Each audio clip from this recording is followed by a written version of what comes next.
and welcome to another episode of the Alamo City Sportscast. I'm your host, Joe Garcia, and I'm going to be joined today. We're going to be joined by two guests. We're going to be joined by the one and only Jeff Garcia, the lead Spurs writer for Ken's 5 San Antonio, and also the host of the Locked On Spurs podcast. We're also going to be joined here by the one, the only, Chris Leija joining us, man. He's joining us remotely from the job site. What's up, brother? What's up, man? And let it be known as of right now, puro pinche Astros a la verga, bro. Till the end. You're going to ride with your team. It ain't over till it's over, dude. It ain't. We got 3 straight over there, so it's gonna be fun to see what the hell is gonna happen, man. Hey, let's go ahead and talk about this, man. Is this a must win for the Houston Astros? You know, because they're on the road and they're a good road team.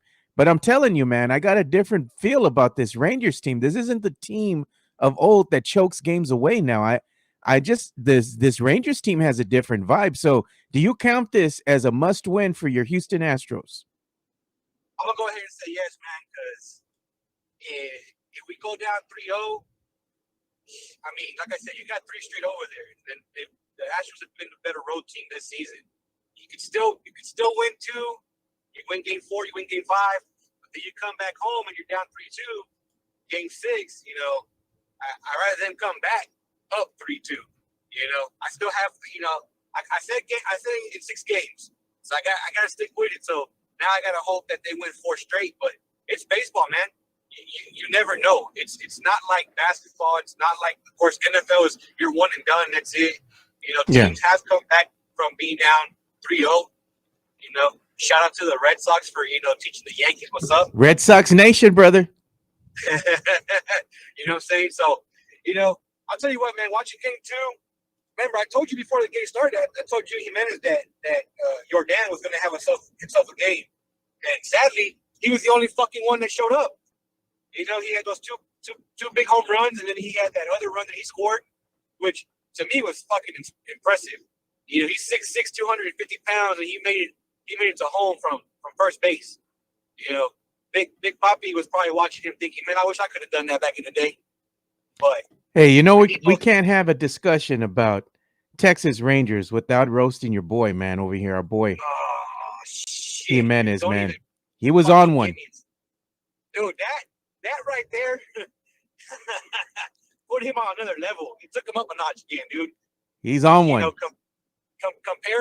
calling the Rangers Yolanda and the Astros Selena, bro. I was like, damn, bro. I know we have to shit talk, but you gonna talk down on the queen like that? Fuck, man, come on now. The disrespect was real, dude. The disrespect was real. Hey, man, and the thing is, I don't even think the brother was drinking, bro. I bet you he fucking was. I bet you he was sober as a judge. He was. Shit like that. Ya sabes, dude. You already know, man. He's gonna be again. That's why I call him the rotisserie chicken, bro. He's just always getting cooked, man, because he says stuff like this. I couldn't believe my eyes when I saw it. To be honest. Oh my God, bro! I couldn't believe it went to that level.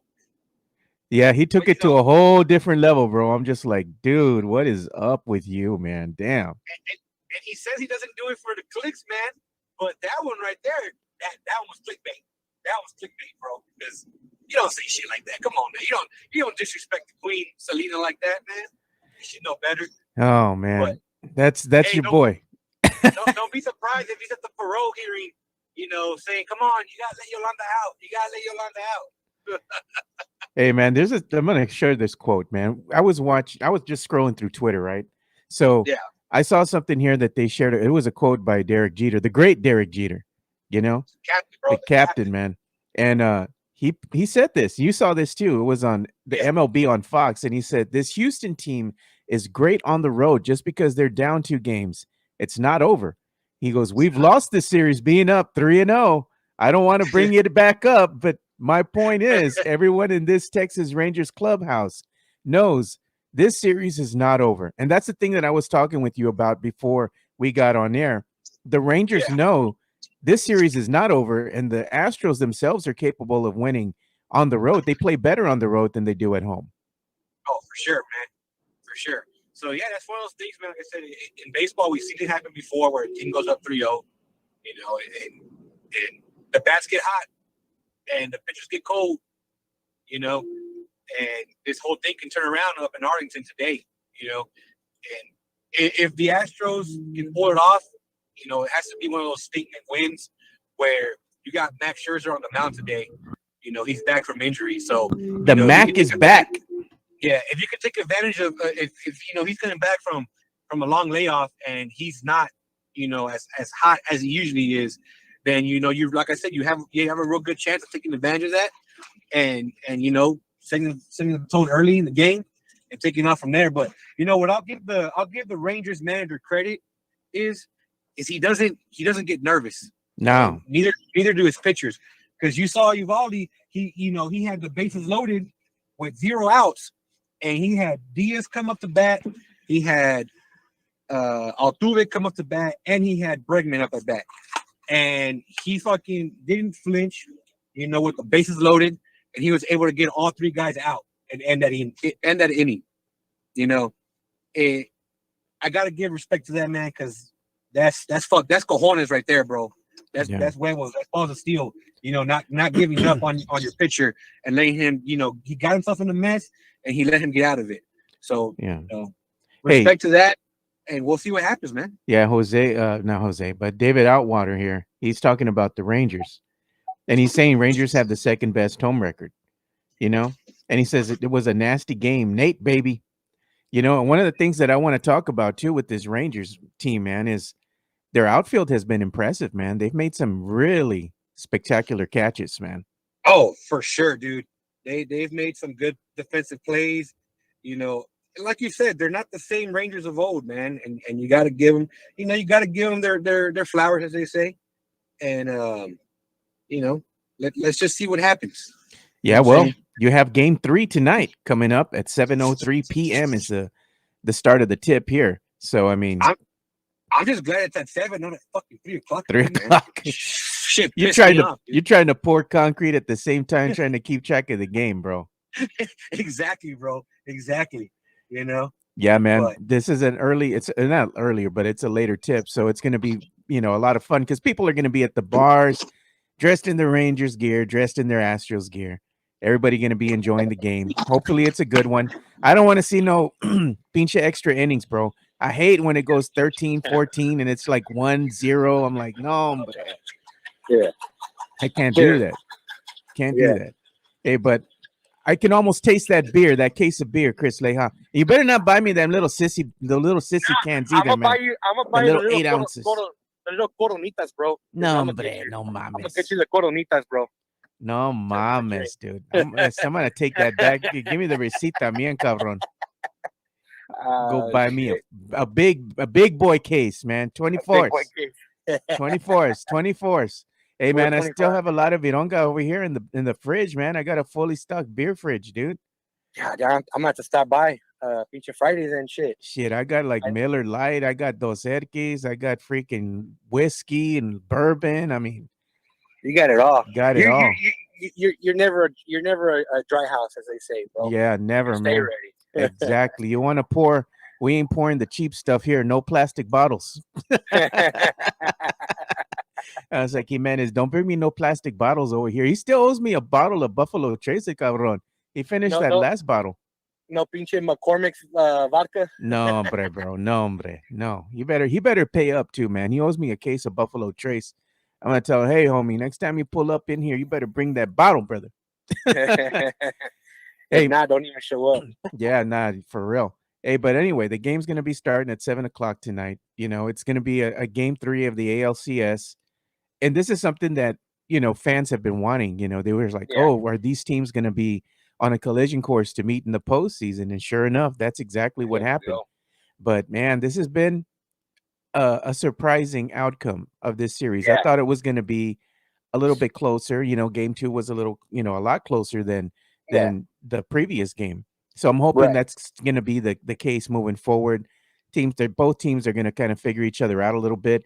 We're going to see a more competitive, let's say, outcome, where it's going to be low scoring, maybe 2-3, something like that.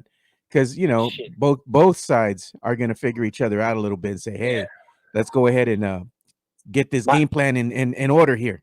Yeah, my prediction. I told my brother this morning. I go, I think this game is going to end 1-0, and I hope it's the Astros fucking, getting that one home run or getting that one run middle of the game or something, and then they, the pitching shows up and keeps it locked down. But I don't know, man. I don't know that the Astros got their hits on Monday. They just couldn't capitalize on the run. So we'll see what happens. But this could have had you could have had a different outcome to this whole series had Jose Altuve touched that base, bro. Oh, that fucking too. Him and shit. When two of your best hitters in Altuve and Tucker aren't doing shit in the series, that doesn't fucking help either. You know what I'm saying? Both of them have been really, really quiet in this series, and they have been pretty quiet for most of the postseason too. So I need them two fuckers to get their shit together, man. Because like I said, the only one that did anything last game was Yordan. So we're gonna have to wait and see if I tweeted out yesterday. They're showing them doing their batting practice over there in Arlington and whatnot. And I was like, you better put some hot sauce on them fucking bats and get them hot, bro. Because I need some fucking runs to be scored. You need some Sammy Sosa bats. You want to put some cork in them? Fuck it. Bring back the cork bats and steroids, bro. No, let's get this shit popping, man. hey, but you see that cheating, bro. That cheating in baseball. You gotta love it. You're not cheating. You're not trying. I keep telling you, bro. That's what happens with the great teams. They get away with that shit. Yep. That's fucking true, man. It always happens, man. It always happens. But this is a great time of the year, man. This is what we live for. MLB playoffs. And then you have Philly, dude. Philly on the other side, man. Oh, smacking up the Diamondbacks, bro. Bro, Philly's looking like world beaters, bro. It doesn't matter who's going to come out of the ALCS. I think they're going to have to go ahead and get through Philly, man, in order to win the World Series. And Philly, they're looking like a really good team. They're kind of scary, bro. I'm not going to lie. Now they're looking sharp, man. They are looking sharp, And some people may say, "Oh, the Diamondbacks ain't all that good." I'm like, "Hey, man, you make it to the postseason, you're good. You're a good team." It's like there's not many teams that make it in the postseason when it comes to the playoffs. So, but you know what I'm saying, it is what it is. Hopefully, like we say, we'll see the Astros. They could come back tonight, man, and get this shit rolling. You want the outcome to be favorable for Houston Astros Nation, right? That's right, dude. I'm hoping for a dub, man. Hoping for a dub tonight. You're not going to call it out right because you're going to jinx a team, right? You know how it goes. You're a little superstitious, Yeah. Hey, do you have any superstitious stuff that you do, like on game day? Things that you got to wear, you got to eat, or something you got to do before you watch the game? Nah, dude. To be honest, I couldn't tell you if I did have something that actually worked. I don't pay too much attention to it. You know what I'm saying? Yeah. Maybe I've been wearing the wrong hat. Maybe I need to wear my shirt from last year. My World Series shirt. I don't know, man. You know what? Today, I think I might do that when I get home. I'm going to pop on my World Series shirt from last year and see if that kind of brings some good luck to the team, man. Yeah, well. Lord knows we need it. Yeah, because, man, if they go up 3-0, dude, you don't want to hear from me, man. I'm going to be like, hey, bro, I'm going to put in my order already for beer. Don't worry. I'm a man of my word either which way, man. Oh, yeah, no, I got you, bro. My shit. Yeah, man. Hey, man, I know you got to get back at it. You got to get back to your jab site. And also, we're going to have to make way for the next guest, which is going to be Jeff Garcia, El Jefe. Yeah. Jefe, bro. Yeah, I don't want to get in the way of it. I'll tell you that much. Jason Garcia says start banging the trash cans, man. Hey, you know what? I might do that today when I get home. When I put my trash can in after I get home, I'm going to get my baseball bat and start smacking it. Maybe it brings some good luck in our favor. Bueno, bro. Well, I enjoyed, man, talking with you about the Astros, dude. You're a man of your word. You're not ducking. You're not dodging, man. Respect, never, brother. Bro. Never. All right, man. Y'all have a good one, bro. You too, man. I'll talk to you later, brother.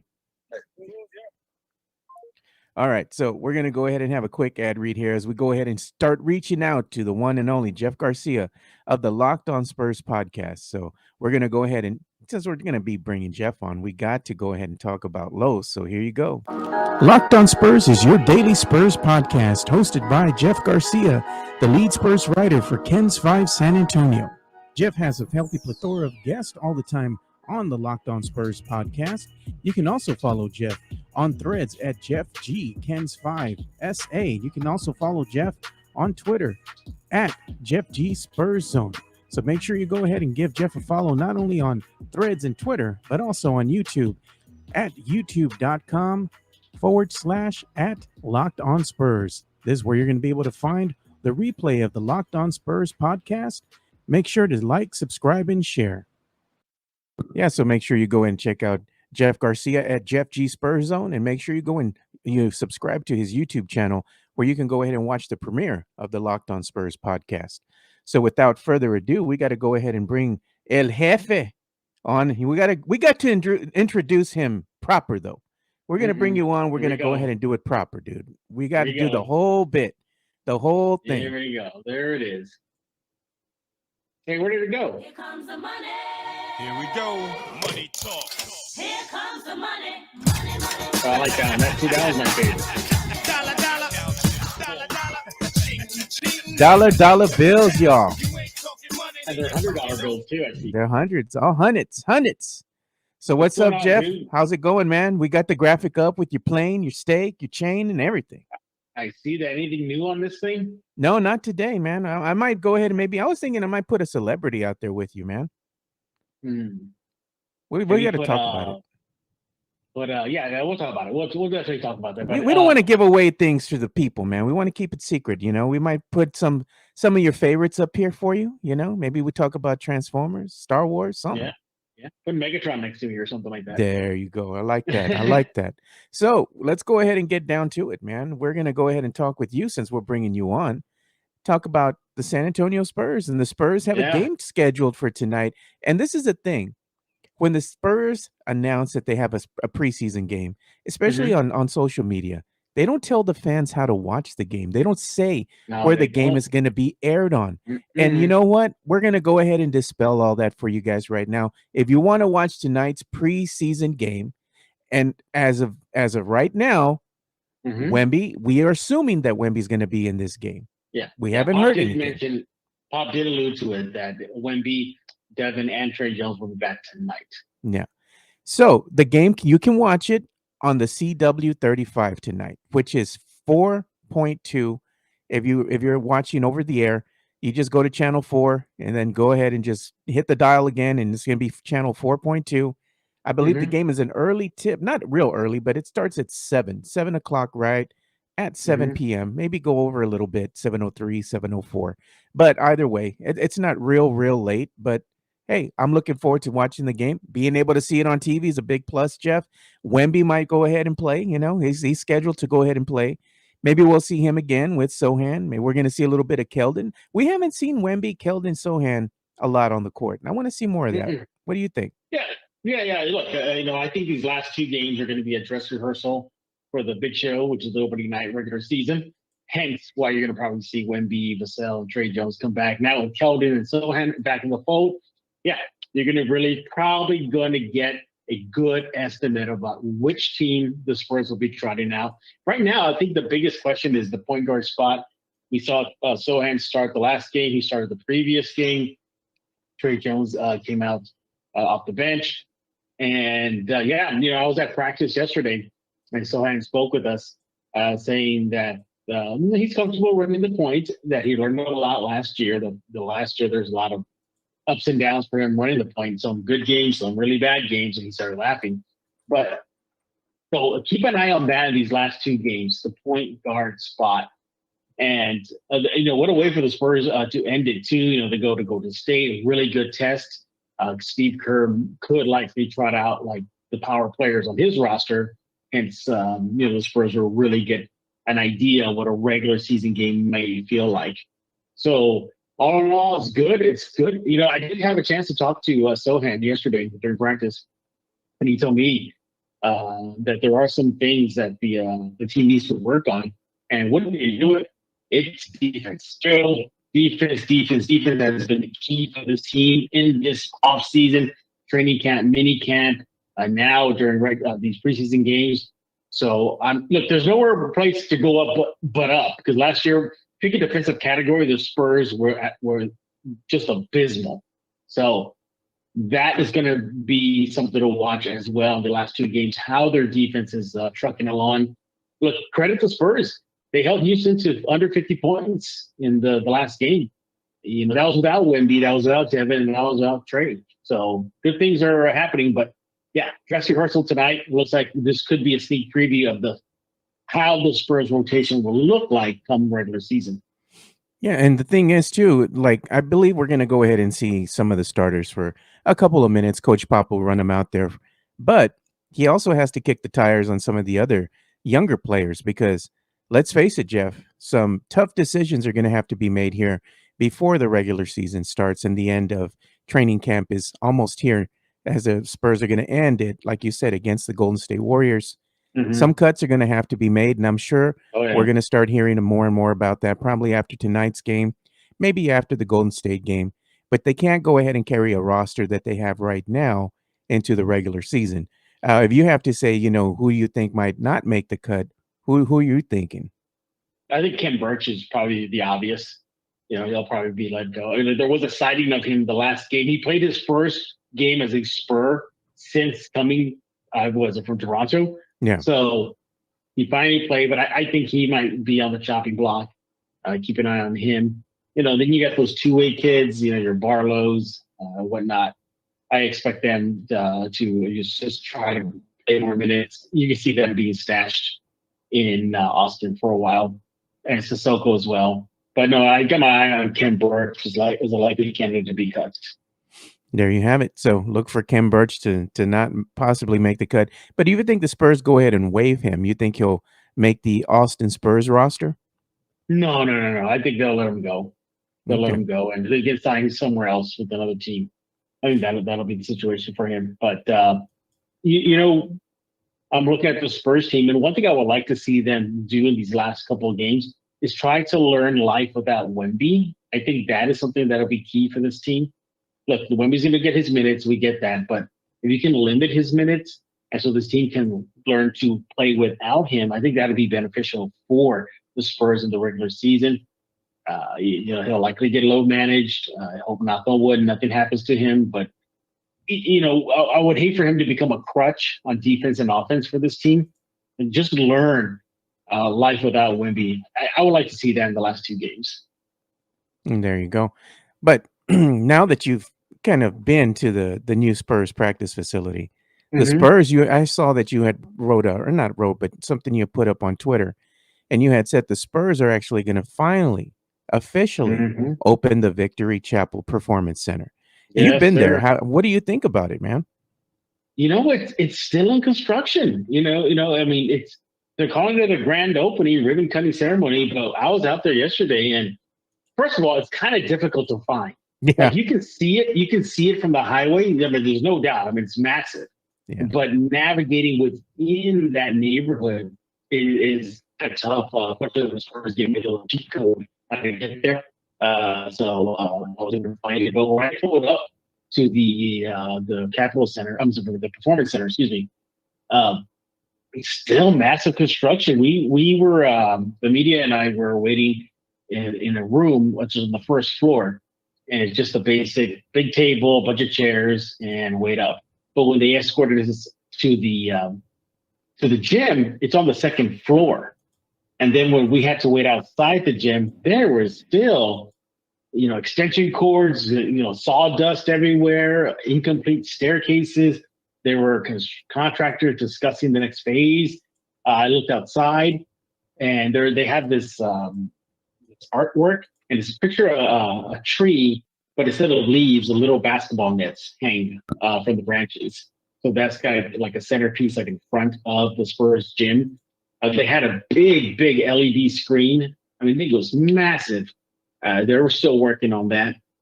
So maybe, unless some miracles happening between now and then, everything's gonna be done. But no, don't expect the entire complex to be finished. I think maybe a good bulk of it will be done. Yeah, so I want to ask you a question, man, because I saw what you were posting up here on the Twitter or the X, and you posted a picture of an enchilada plate from the one and only the Don Pedro's on the south side of San Antonio. I grew up on the south side of San Antonio. I have a lot of family over there.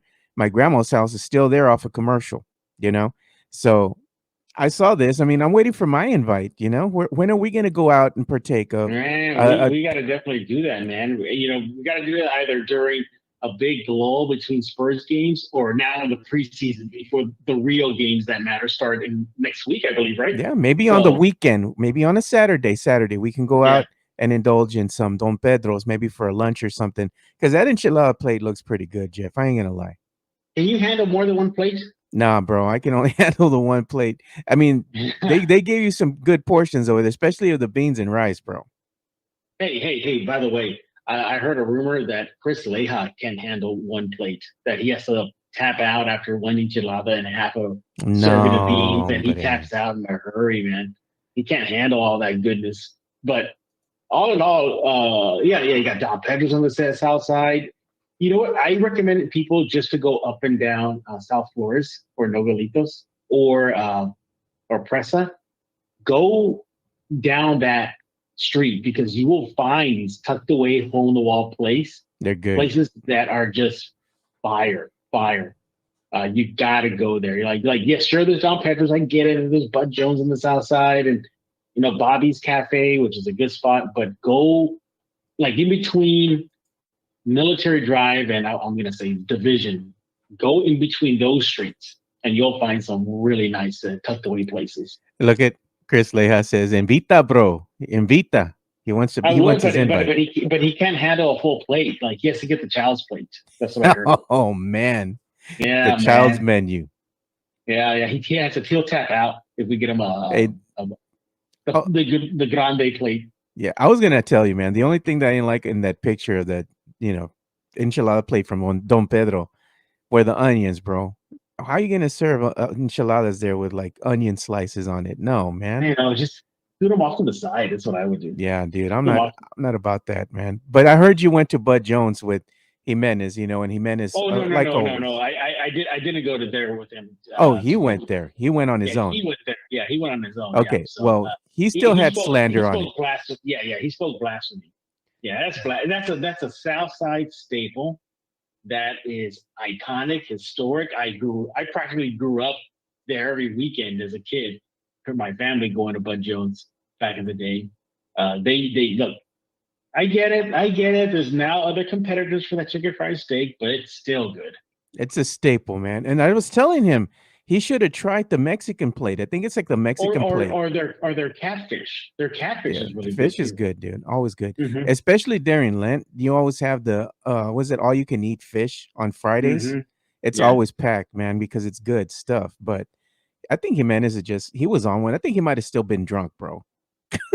Man, he's still on one right now. Do you see what he put out there? Oh yeah, we talked about that earlier, dude. Talking about you believe that? Like, you don't go down that road, Jimenez. He wasn't even drunk. That's the sad part about the whole thing, and that's the thing that Jimenez is like he's doing it for clicks. He's doing it for likes. I'm like, no, man. Like, if you know him, he don't got a filter. He just blurts out whatever he thinks, and it's not always the best. Best look. When I met up with him this past weekend to hang out, we met up and he was already tanked. Like just already gone. Like his eyes were all glossy. And you kept buying him drinks. Yeah, he was kind of swerving in the seat. Oh man! I bought him a drink and he was barely nursing it. And then I take him to 1919, because the place we met at was just dead. Yeah. And then we went upstairs and I kept on warning him, okay, Jimenez, I'm gonna buy you a drink, but don't chug it. Don't chug it. He started taking big gulps of it. And I'm like, what are you doing? And then that just wrecked him. He was done. He done. Yeah, he was done. But I want to circle back to the Spurs though. Yeah. As the more I get to see this team, sure, there's the Trey Jones and point guard spot. And obviously that's a big storyline. Then there's Wemby, huge storyline. But what I think is getting not enough attention is how potent the Spurs bench is going to be. Yes, like, dude. You already looked at it. Like it's not going to be a bad bench. You possibly could have Malachi Branham, Keldon, or Devin Vassell coming off that bench. You possibly can have, you will have Doug McDermott, maybe Trey Jones, depending on the point guard spot. You got Barlow. Oh, and you got Barlow and you got Bassie. This bench could be sneaky good in the league. Yeah, good. Yeah, good enough to either keep you in the game or good enough to go ahead and start cutting into that lead until the starters come back in. Mm-hmm. Yeah, because right now I think Bassie overtook Mamu as far as the backup center. Yeah, man, that's back and Wemby.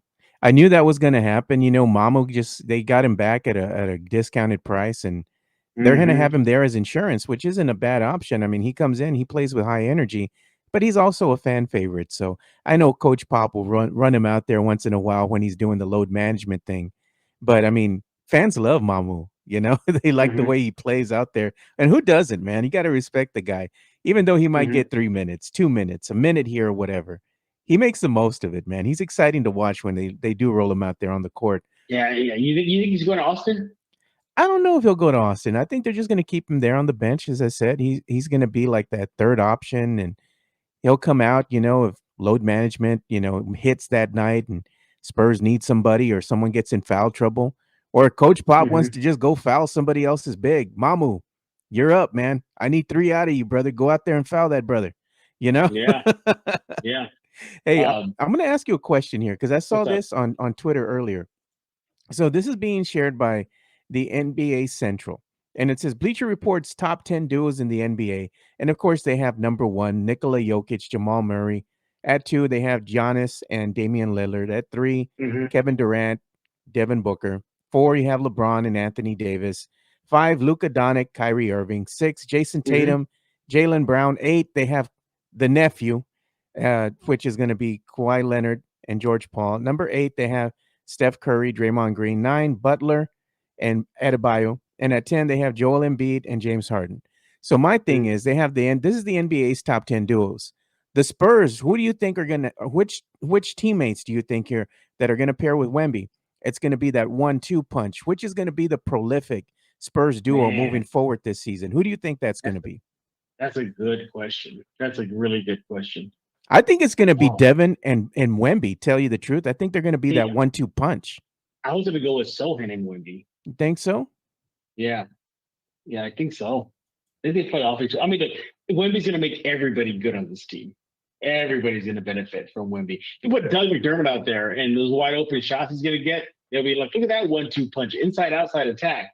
You get Trey Jones. Hey, look, running the pick and roll with Wemby. Devin Vassell talked about that, saying that they want he would like to see Vassell roll more to the basket because he said that nobody can stop him in that situation. Wemby has a tendency to face up the basket. Remember how David Robinson used to do it? Yeah. He would get the post and then turn around and face up and try to get you off the dribble or shoot over you. Wemby's effective like that as well. But Devin mentioned that if he could just get established in the post with his back to the basket and then run the pick and roll, then nobody can stop him. But I'm going to go with Sohan and Wemby. I'm going to go with those two guys. Sohan and Wemby.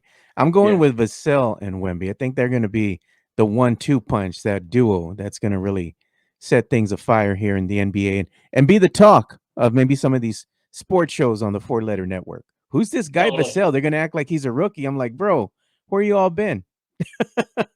Well, here's the thing too. You're starting to see, something that I thought about recently, and that is like the national attention the Spurs are getting. Is it really the Spurs getting the attention or just Wemby? I think it's San Antonio Wemby. San Antonio is an afterthought.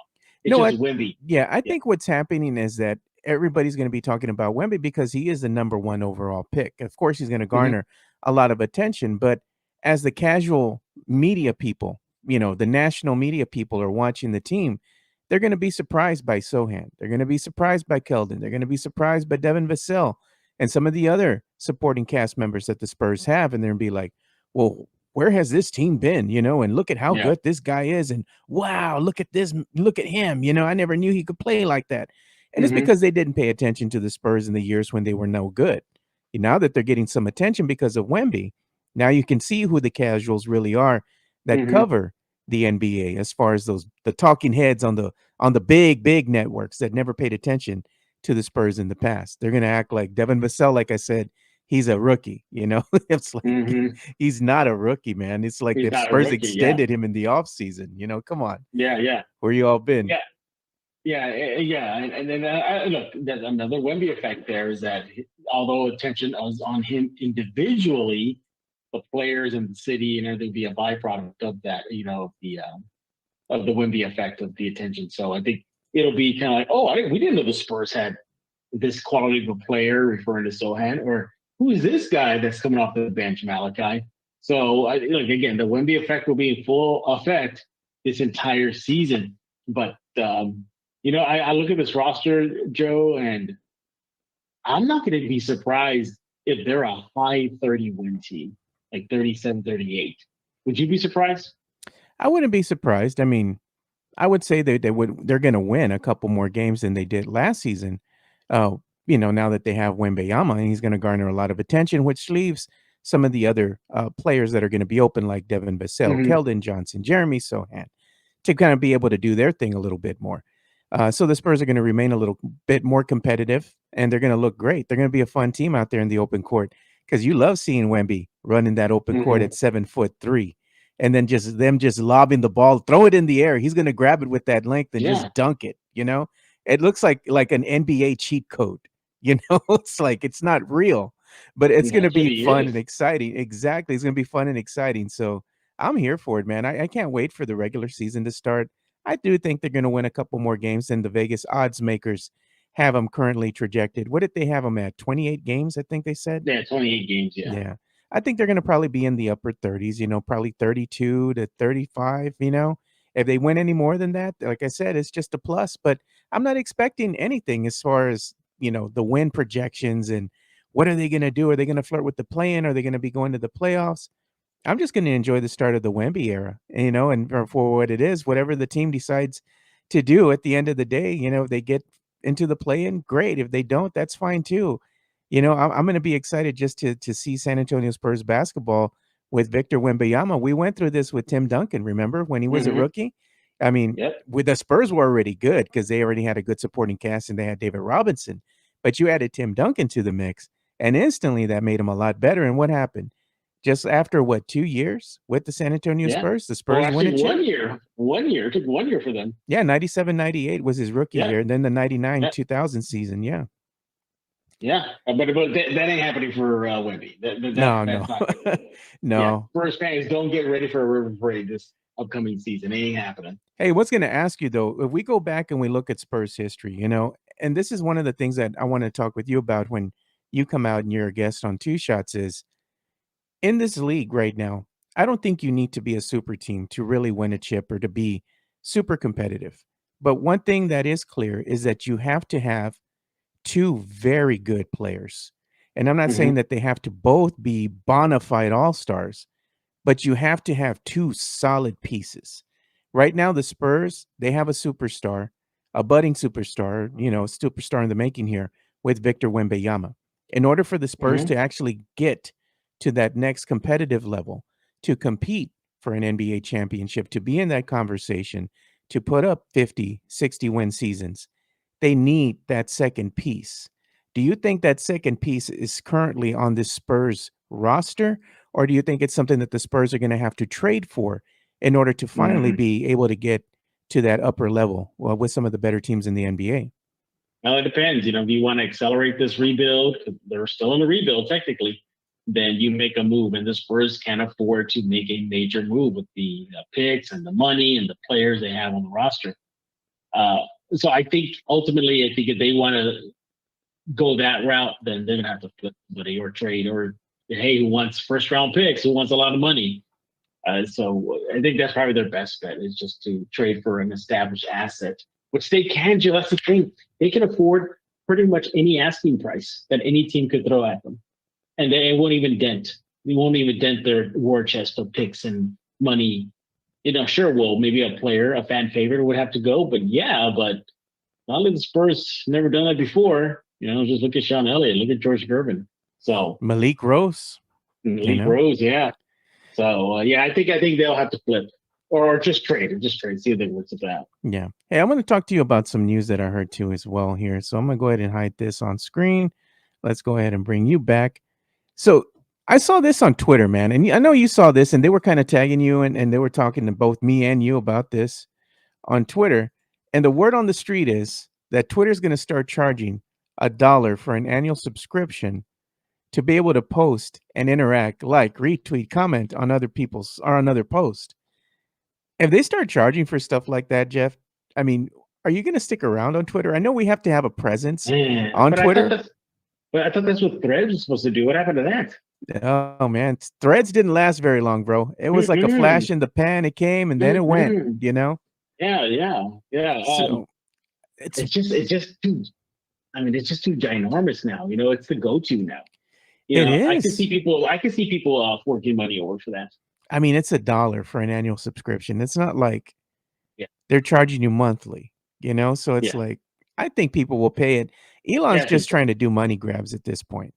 Yeah, You yeah. know, But eventually, there's got to be a limit to this. Like, there's only so much that he can pull before people really start bailing. Like, I'm out of here. Like, yeah, there are other alternatives. Like, there's something called Spoutable. I think that's one. yeah. There's I think it's called Mastodon. I think it's called Yeah, man. Mastodon. But they're not Yeah, nearly as prolific as Twitter. They're still kind of yeah, quirky and they're not polished, you know? mhm, Yeah. So yeah. I was going to talk to you about this as well, since I got you here. One thing that I wanted to mention is I don't know if you saw the Cowboys game that happened on Monday Night Football. So they've been talking about this super fan here. Her name is Miranda, I think it's her name, Miranda. Hmm. And you know, of course, you saw her all cheering and everything on the sidelines, Yeah. going crazy. But somebody else released this has been making the rounds on social media. So she grew up or she lived in Minnesota for many years, and then for 20 years, I believe she was over in Minnesota. Then she came over, or she was in Minnesota, then she came over to LA, and she's been a Chargers fan for the last 20 years. So she's has her allegiance with both the Vikings and the Chargers, and she made the rounds all over social media. She came on the Pat McAfee show. She's been all over the place.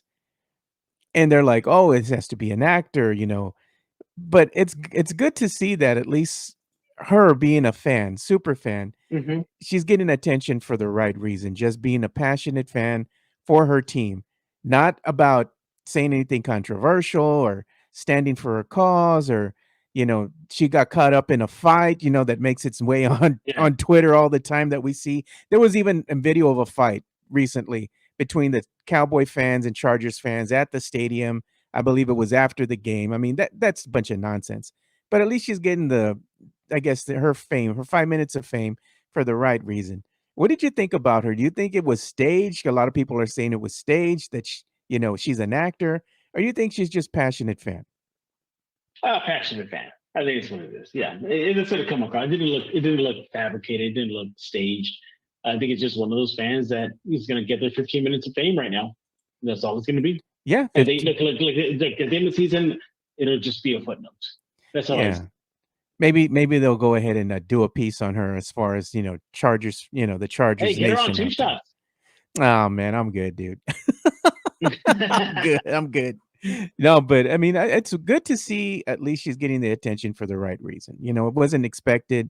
She was just living in the moment. She's having fun. And she said she's a mother of like, I think 5 boys or something like that. It's like, good grief, man. I can't even imagine having that many kids, man. But good for her. Enjoy your How five many minutes kids of you got, fame. Joe? How many kids you I have? only got 3, man, and I already got my hands full, man. They're expensive. Only the way you say you only got 3. Yeah, I I can only only. got 3, man. I don't have children, so I can only imagine what you go through. Yeah, man. And like I was telling you too, like my daughter, she got sick last week and she had to have emergency surgery to remove her appendix, you know. So that's been a trying time. She's been with me or with us here at the house all week.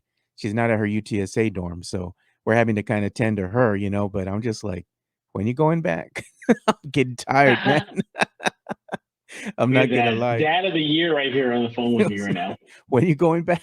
I was like, damn, you know, like I'm trying to juggle a lot of things at the same time, doing this thing, then doing the Mhm. 9 to 5 job, then having to go and check in on my daughter when between breaks and lunch and all this kind of stuff. It's like, man, I'm tired. I'm feeling the crunch, man. Let's put it like that. But Mhm.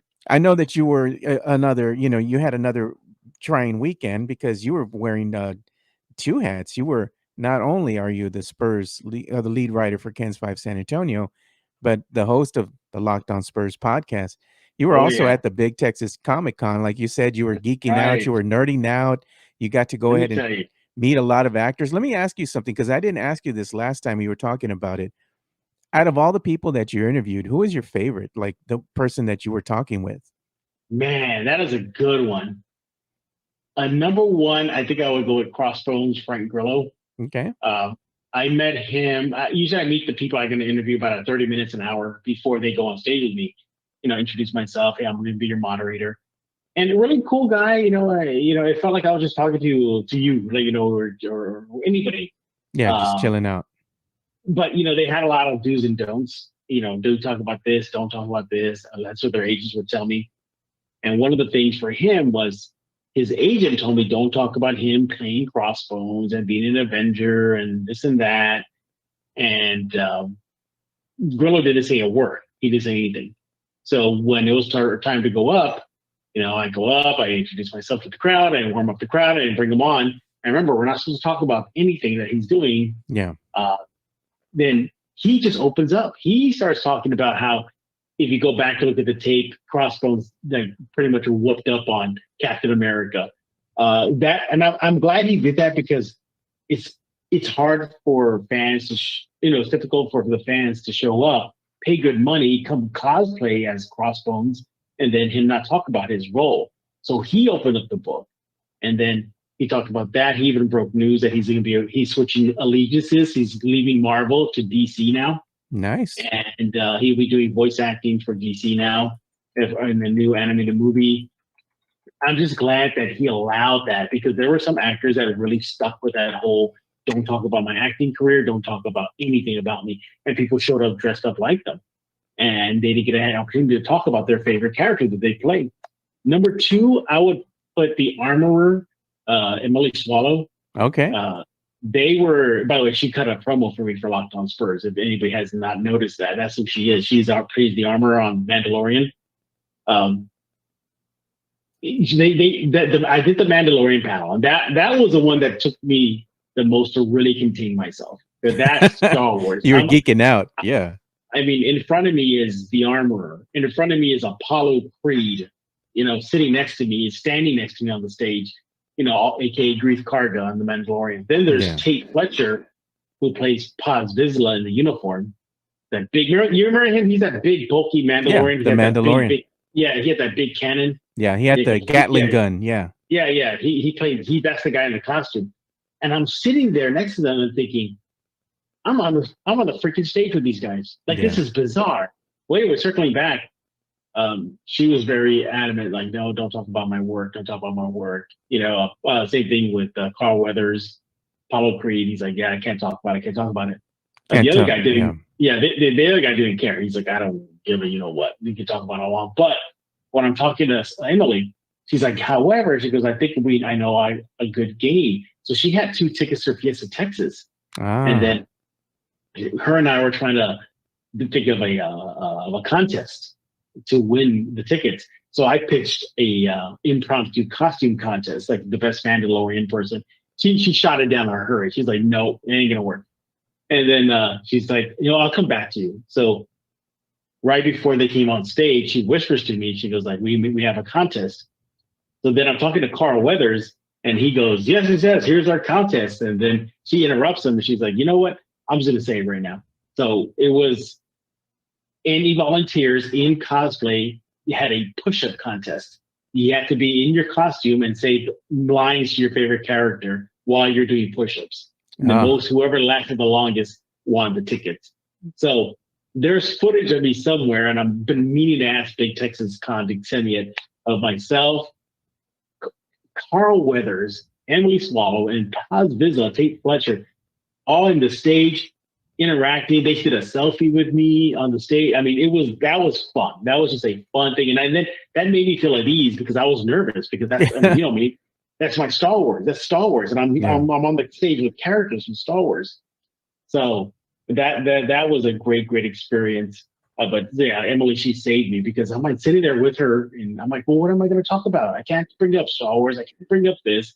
They would dance around it. They would say, we're a part of a certain universe, and I play a certain character, Yeah. So, but they would not talk about what's going on because of the writer's strike. That was kind of like solidarity for them. Although I got Apollo Creed to get on microphone and chant "Go Spurs, go" to the crowd. Oh, nice. There's video of him somewhere doing that. Although he fought it, he didn't want to do it, he started off by saying, "Get this, Joe, go Clippers, go." Oh He no, said, "Oh yes, he did." So the crowd started booing. not because they don't like And- the nephew. Yeah. So the crowd started booing, and then all of a sudden, he starts laughing. He goes, "Okay, I'll do. I'll do it. And he goes for his go. So that was a very, very fun experience. Now that's something I will never ever forget. And Sounds then, like it, dude. yeah, it was fun. It was fun. I was just sad I wasn't able to go, man. I was so busy that weekend, and then with my daughter having surgery. Yeah, because I offered you a ticket. I had an extra ticket for you one day. Yeah. Yeah. So thanks for the offer, man. But I was like, damn, there's no way I can go. No. Obviously, yeah. I mean, your daughter comes first. Yeah. But then what else? Like, you had some weird experiences, like Brent Spiner, who plays Data. The doctor on Independence Day, the one that got wrapped up in the neck, by the tentacles. Yeah. Yeah, he was a good guy, but he was, kind of a movie star diva. There was moments it was like kind of cringy. I felt bad for fans because that's Star Trek, and what do Star Trek fans do? Come cosplay as their favorite Trekkie, as a Trekker. So, he just started calling out people because he did not want to be video recorded on cell phones. Yeah. He didn't want it. And he's like, no, I don't want to do that. I want to do that. And then he would stop mid-conversation with me to call out people, like, directly. He would say, oh, you in the third row, you're just looking for the scores of the games, right? You're not trying to videotape me, right? And then everybody thought it was a joke. Yeah. And then it got to the point where he even called out the Big Texas official staff videographers to document the whole event. And he told them, no, shut it off. And so it was kind of a cringy one. But individually, he's fine. But I think it's just weird. It was just a weird vibe. Maybe people are making money off his likeness. Maybe they're videotaping him and whatever he's saying, they're selling it to the media. Yeah. But it was cool to find out that he used to live in San Antonio. Oh, that's cool. That's dope. Yeah, he went to Trinity University. Yeah. So he told everybody there, and it was good to but all in all, it was okay. He had to play the game with the people in attendance called 4 degrees of separation between him and somebody else. So he had fans throw out names. Like I said, okay, Sylvester Stallone. He was like, oh, come on, Jeff, give me something harder. He's like, boom, boom, boom. Because I did it in 2. Somebody said like Charlie Chaplin, and then he's like, okay, you almost stumped me, and then he'll figure it out. Yeah. But it was great. It's going to be back next year. Hopefully, I'll host that one as well. Yeah. And I think I will. Yeah, I think I will. So, hey, I was going to tell you, man. But you got to go next time, man. I want to give you a ticket. Yeah, I'll go next time. Let me know ahead of time. Like we'll make it a day of it. Where I can be out there all day, check it out, walk around, listen to some of your panels and stuff. Maybe take some videos and pictures if you'll allow me to do so. What does that mean? Of course you can. I'm not acting like that guy. No way am I. Jeff's like, I'm too big for the little people. No. I had fun. Hey, I got to ask you this too, man. I'm going to show this on screen because the Toy Hall of Fame has some new nominees this year. They have 5, right? They always have 5 nominees. So fans get to vote on which is their favorite toy that they would like to see inducted Which next. one am I gonna pick? Which am I gonna pick? Oh, come on, man. You already know. That's why I had to show the picture. Can you look at this, man? These are some old school favorites. The popcorn popper, from way back in the day. The the Pez dispenser. You have the My Little Ponies. Is that really a toy? It's a toy, man. It's a toy from the 80s. Is it? The girls used to play with it. My sister had a couple. And I was like, I would always kick them or do something to them just to mess with her, And then they have the pogo stick. It's the classic, but the one thing that really stood out, Transformers, man. It's come on, man. It's a wrap, yeah. Look at the Optimus. That's not even Generation 1 Optimus Prime toy. That looks like more of a new. Oh yeah. Yeah, that's not the OG one, but no, you got to give Prime. I would put pogo stick number 2. 3. No, I'm sorry. My Little Pony number 2. Sorry. And then 3 would be pogo stick. 4 would be the popcorn thing, and then 5 is the Pez. That's not a toy. Is it a toy? It's classified as a toy because it's like a candy dispenser. So they sell it in kind of like the toy aisle and all that. I don't see it. So it's a weird one, man. But number one, I think the one that's going to get the most votes right off the bat, it's going to have to be Brian. Transformers, man. Yeah, thank God they did not put in freaking GoBots, bro. Just burn those things with fire, Are man. you sure they're already in it? No way, right? They're not No, already. man, they're not. There's no way, dude. There's no way. No way. I've never seen or even heard of a GoBot making it in the Toy Hall of Fame because the people that play with GoBots, they probably ate glue when they were kids, man. And I remember as a kid, one time for Christmas, my mom bought me like normal, like construction cars, Yeah. and they were like not transforming; they were just construction cars. And she's like, "Oh, these are the new Transformers." I'm like, "You can't do that to me. I know better than that. They're not." She thought she was trying to pull one over on me. The And she thought I was- Constructicons. Yeah. I was like, "I know my stuff, Mom. That ain't that ain't gonna turn into Devastator. Trust me." They should have just taken you to the Pulga and bought you some, Transmorphers or something, dude. You know, those still are around. Oh, no, I know. Yeah, they're still around, and I'm like, "What? Like they survived longer than the GoBots." GoBots, nobody even really knows about. I'm sure that the GoBots are worth some money because they probably didn't make a lot of them or sell a lot of them. Yeah. But I mean, these are some classic toys, man. I'm surprised they didn't have like some of the comments are coming in. Like Mario Cavasso said, He-Man. Where's He-Man at? I think He-Man may be already in it. I hope so, man. There's no reason why it shouldn't be there. Some of the toys from the 80s, like even like we used to play with the GI Joes, things like Mhm. that, Matchbox cars, Hot Wheels, that kind of stuff. It's like I want to see those things be inducted into the Hall of Fame, which they probably are. You probably know this, but do you know why they're called Matchbox cars? Now, probably because they could fit in a little matchbox, right? You got it. Yeah. Yeah. Back in the day, kids were not allowed to take in toys to school. So the inventor noticed that his son was smuggling in little cars in a matchbox. And then the inventor got the idea, and that's how he created Matchbox cars. So it comes from literally because they fit in back then they fit in a matchbox. Now they probably don't. So I got to ask you, man, which was your favorite childhood toy that you always used to play with? I know it was always Transformers, but beyond that, yeah. Transformers was number one. He-Man was number two. Well, Master Universe was number two. No doubt. G.I. Joe was a third. G.I. Joe just had so much come out. It was just like overwhelming. They had the plane, the helicopters, everything. They had the helicopter. They had so much. And then they shifted to Ninja Force. And then they shifted to the Python Patrol. And that was another line. It just felt like never ending. So I kind of gave up on that after a while. What else did I have?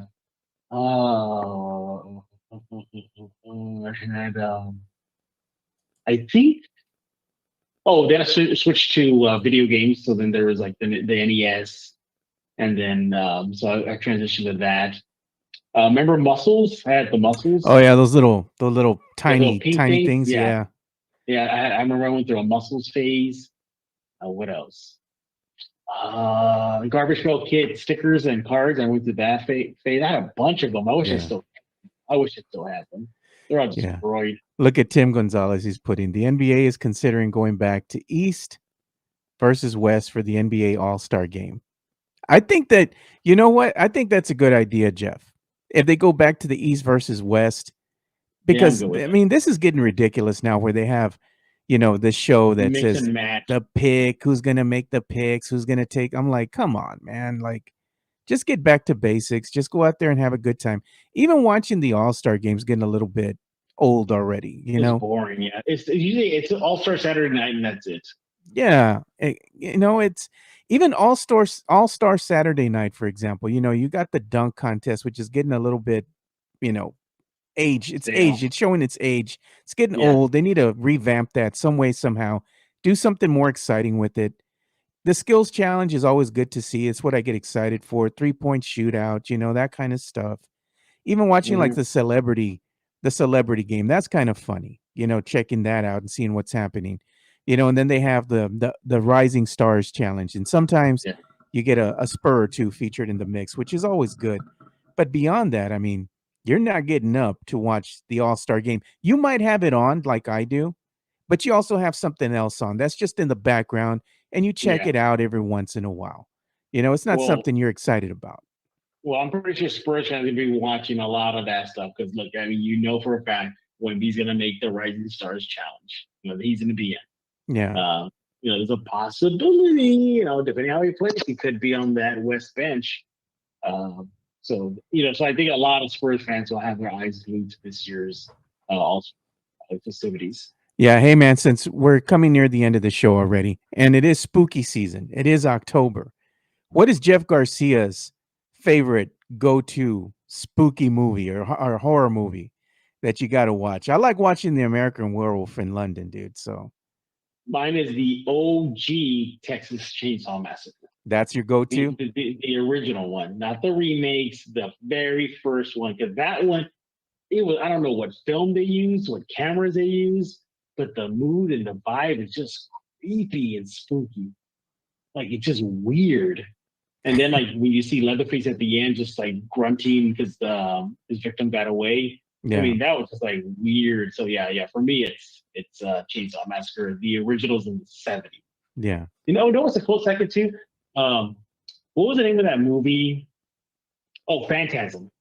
Oh yeah, I remember that. Yeah, man. Phantasm is a kind of weird one too. Hey, we should do like a quick review. Like I was telling you, 1-2 minutes, make it a YouTube short, giving the lowdown of our favorite, our top 5 favorites of, horror movies and, why they're our favorites and kind of do that for fun. I think we'll have a little segment we do that with. Who do you got? What was your movie again? I like The American Werewolf in Werewolf. London. Yeah. Yeah. But they only have that one scene though where he transforms into the wolf, and I feel like everything else is. It's pretty good, dude. I like it still. It still holds up well. Like even like the attack and all that. When his friend gets dispatched right away. When they're coming home from that one pub, the Slaughtered Lamb. Best werewolf howl ever, dude. To this day, I love that movie, dude. It's like that still gives you chills when you hear it. But does it scare you, or it's just more like gives you chills, like you said? No, like it'll scare you. Like just the voice, the howl of that wolf itself. Even the way the wolf looks at the very end when it's in the subway or the train station, and it's going on an attack and killing people and all that kind of stuff. It's weird the way they shot things and the way it moves and all that kind of stuff. The transformations, just the special effects that they had to use back in the day. It still looks good. I mean, yeah, you can tell it's a puppet or whatnot, but I mean, the costume still looks great. I like it. But I'm always a sucker for like creature films. Like if it has a creature attacks or something like that. Werewolf films, especially. Yeah, man, I'm a big fan of that, dude. I'm down for that. So yeah, and like horror movies nowadays don't really scare me as much. Maybe I'm just desensitized to it, or you can anticipate everything. Like they make it so obvious. Yeah. Like, no, here comes a jump scare. Oh no, she's the scary movies aren't scary. She's gonna close the mirror on the cabinet, and behind her is gonna be Freddy. Something like that. Like you can just see it coming already. Just like the new Scream, dude. Don't even watch that. That was so bad, dude. It was horrible. Oh really? I didn't realize there was another Scream. Oh yes, there was. There was, man. Don't even bother. It's a waste of time, man. It was awful. And look at this, Mario Cavazos. Ask Jimenez. Oh wait, he doesn't watch any movies. Yeah, Jimenez. Right. He always never watched any movies. So we got to give him. I think that should be his assignment, Jeff. We got to give him 1 or 2. He's got to watch a scary movie and review it from back in the day. I would tell him to watch Chainsaw Massacre. Yeah, we'll have him watch it. But the original one. He's gonna go ahead and shit on it. I know he is. He's gonna shit on something, dude. He liked Delta Force of all things. I'm like, come on, bro. He loved that movie, but he's gonna shit on Big Trouble in Little China. He hates it. Said it was awful. Well, he already did already. Yeah, I know. He said it was awful. He didn't like it. He said I couldn't even finish watching. It was so bad. I told him that you have to watch it fully through. You can't just jump the shit. God, man. I mean, what do you expect? The movie can't just go right into it. You got to set up the premise. You got to set up the characters. You got to sprinkle in that, and and the way we go. I mean, did you even see the battle between Egg and who was he fight? And it was the battle between Egg and. Was it Lopan? Lopan, yeah, Lopan. Yeah. I thought the Egg Lopan battle was good. I thought the whole arena battle was good. I mean, Jimenez is a weird dude, man. Like For movies that I think he's gonna shit on, like Delta Force, I like Delta Force. It's one of the classics from the 80s, classic action movie. Yeah. And I thought he was gonna shit on it. No, he liked it. He loved it. I was like, that's weird. Like movies you think he's not gonna like, he loves them. I think one of the things I'm gonna give him, because I mean it's kind of October, and I'm a big sucker for creature films. I think I'm gonna have him review the original Predator. Okay. All right. Well, I mean, he's treading on dangerous ice, dangerous ground there. Yeah, just Because stay if he away comes- from he- Transformers. Keep him away. If he doesn't give that Predator an A or more, then he's gonna get cooked. Yeah, same thing with Texas Chainsaw Massacre. We're just gonna keep him away from Transformers, the original OG movie, the animated film from back in the 80s. He's not allowed to yeah. review that one at all. No. Although he did tell me that he started watching it, he said the one thing that he gave an A+ to was the music. The music in that movie was great. It was, man. It's classic 80s hair rock, that long hair rock bands. Know what I recommend for you? Did you know you can go on YouTube and see the TF-86 deleted scenes? Like, it was worse. It was going to be much more gruesome Really? than what it was. For example, you remember the scene when Ultra Magnus gets shot up by Galvatron? Yeah. He's like trying to open the Matrix and shot him up. Yeah. No. Yeah, him getting shot up was part of the scene, but did you know Galvatron had his troops tie up Ultra Magnus and rip him apart from the limbs? That was going to be the original death scene for Ultra Magnus. What was the other one? The battle at Autobot City. Yeah. Was going to be 10 times longer and bigger. And you remember the scene where this scene always threw me off. So the Decepticons are battling on Autobot City, and then I don't know where you just see Devastator like just break off a piece of wall, and that's it. Well, and that always felt weird. Well, there was a deleted scene after he did that wall tear. There's another battle inside there, and it's Devastator versus Ultra Magnus, a Red Alert, Trax, and Hound. They all had this massive battle inside. So when you re-look at the movie, after Devastator tears into the city, then you see Megatron standing and smiling. Well, because that was going to be part of the scene, Megatron watching Devastator just destroy everything. And did you know, right before Prime and Megatron battle, Prime gets one of Starscream's crew, one of the jets, and he picks him up by the neck and slams him on the ground and breaks his neck. And that's a deleted scene. No, man. I'm like, how did they not give us this fire, man? It would have been even more perfect. Yeah. Can you imagine all the little kids just been there, just with their jaw dropped, like, wow. I mean, I would have been they're out there. Yeah.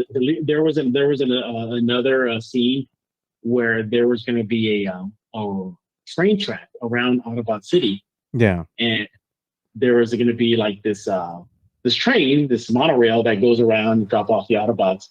Well, that was going to be a transformer, and it was going to transform into an Autobot snake, like a massive snake, and then it would have took it on the Decepticons like one-on-one, and that was going to be its own scene. And I was like, oh, how did y'all not give us this? In case the fans that are watching haven't noticed, man, Jeff and I are big nerds at heart, man. So we're giving you some nerd nuggets right now. We're hitting you with some nerd nuggets. But hey, Jeff, we're gonna have to go ahead and bring this to a close. But all right, I did enjoy our time together, man, talking about San Antonio Spurs basketball, a little bit of NFL. But before I go ahead and let you go, the Rangers and the Astros are playing tonight. Who do you got? We'll go Rangers. Rangers, okay. I told Chris Leija I can already taste that free case of beer he's going to give me because I said the Rangers are going to beat the Astros. What's the bet y'all got? Well, it's a case of beer. I said if the Rangers beat the Astros, in the ALCS, Leija's going to have to buy me a case of beer. And I said if the Astros beat the Rangers, I'll buy Leija a case of beer.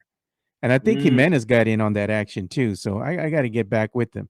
It's looking good for you, though. It's looking good right now, but I mean, it's only 2 games, and the Astros are good on the road, so the series isn't over yet, man. Are they Astros? ASS? Aye. TROS? Yeah, I know Chris Leija's listening right now. Hey, man, come get your boy, Chris Leija. All right, Jeff. Well, hey, it was nice talking with you again. I know you got a new episode of Locked On Spurs going to be coming out, daily content here. So make sure you do follow Jeff on the X on Twitter at Jeff G Spurs Zone. Thank you very much, Joe. Appreciate it. Talk to you later. Talk to you later, brother. Bye. All right. So as we go ahead and bring this show to a close, we got to go ahead and give a last shout out here to one of our sponsors, the one and only MCS General Contracting. MCS General Contracting, more than 30 years of combined experience in concrete placement. They are the best in the business, honest pricing, high quality work. They get going on house foundations, driveways, concrete patio decks.